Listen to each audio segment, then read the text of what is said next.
Ang apat na senyales ng isang babaero or womanizer. Yan ang tatalakay natin sa video na ito.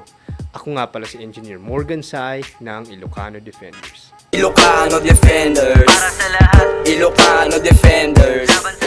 So ano nga ba ang mga babaero or womanizer? Kadalasan ito yung mga lalaking mahilig sa multiple partners habang may karelasyon silang seryoso na isa. So, usually ang mga struktura nito may isang seryoso at may mga side chick. So, paano malaman kung ang tao ay isang babaero? Ang unang senyales ng isang babaero ay masyado siyang malandi o friendly or flirtatious sa lahat ng mga kababaihan na kinakausap niya. Lalo na kung pasok ito sa kanyang standards, no? Talagang kinakausap niya, masyado siyang friendly, kinukuha ang kanilang mga social media or cellphone numbers in the guise na friendly lang daw siya at gusto lang niya makipagkaibigan. So yun ho ang unang senyales ng isang babaero. Pero hindi naman porket masyado siyang friendly o kaya malandi sa mga kababaihan, agad-agad mo nang masasabing babaero siya. Pero ito ang unang senyales ng posibleng pagiging babaero.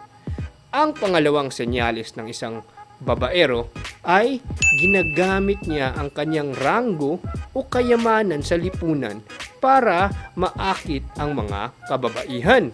So usually, ang ranggo usually pagka boss siya ng babae o mas mataas siya sa ranggo sa isang workplace or pwede rin siya ay isang teacher or professor ng isang babae kung saan kaya niya magbigay ng mga pabor sa isang babae dahil sa kanyang ranggo ay naakit niya ang mga kababaihan sa kanyang kapaligiran.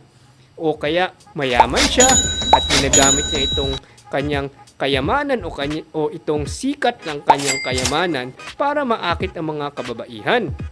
So, yun ho ay isang dangerous sign ng isang babaero dahil ginagamit niya ang ranggo o kayamanan niya is a sign of insincerity o hindi siya sincere sa kanyang panliligaw dahil gusto niya agad-agaran niyang makuha ang isang babae. So yun ho ay isang dangerous sign ng pagiging posibleng babaero. Ang pangatlong senyales ng pagiging babaero ay ang kanyang nakaraan o ang kanyang history. Kung meron siyang reputasyon ng pagiging babaero sa mga babaeng mga nakarelasyon niya, yun ang isang posibleng maging projection ng inyong hinaharap dahil kung nagawa na niya ito noon, pwedeng gawin niya ito ulit. Hindi ko naman sinasabi na hindi pwede magbago ang isang tao, pero ang history may repeat itself.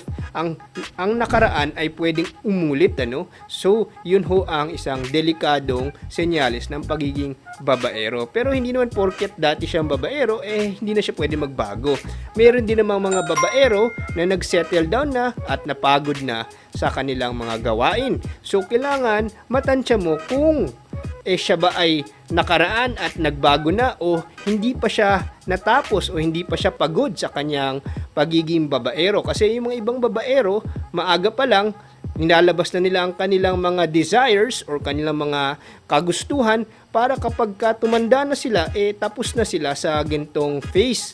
Pero yung iba naman, gigil dahil nung mga kabataan nila, feeling nila deprived sila. Kaya ngayon, tuloy-tuloy pa rin lang ginagawa kasi hindi pa sila pagod sa pagiging babaero.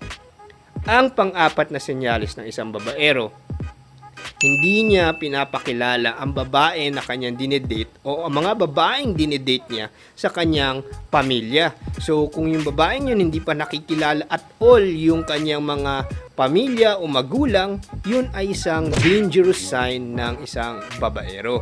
Ngayon naman kung nakilala ng babae ang mga magulang o pamilya, well, hindi na counted ang senyales nito. Usually yung mga hindi talaga pinapakilala.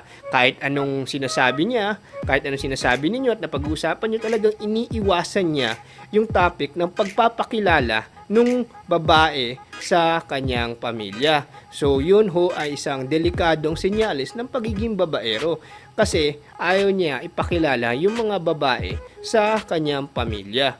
So yun ho ang apat na senyales ng isang posibleng babaero. Ngayon naman, ano yung solusyon sa isang babaero kung ikaw ay babae? Dapat kumprontahin nyo siya. Kumprontahin nyo siya kung ano yung mga intensyon niya sa iyo para malaman mo kung saan pupuntahan ang inyong relasyon. Kung malabo ang mga sagot niya, dun pa lang makikita mo na kung ito ba'y ang relasyon para sa inyo. Kung wala siyang mga seryosong, konkretong plano, yun ho ang isang senyales na hindi ikaw yung nasa seryosong listahan niya o hindi ikaw yung sineseryoso niya dahil hindi ka niya binibigyan ng mga diretsong sagot sa mga plano niya sa buhay ninyong dalawa. So, kung ito naman nagbigay siya ng mga seryoso mga plano sa buhay ninyo at nakita mo naman na sa inyong palagay sincere ho or sincere ang kanyang pakikipag-usap sa inyo, ito ay magandang senyales. So yun ho ang way para makumpronta ang isang posibleng babaero. So yun ho ang mga payo ko sa inyo. Ako nga pala ang coach ng bayan, Engineer Morgan Sai ng Ilocano Defenders. Ilocano Defenders. Para sa lahat. Ilocano Defenders.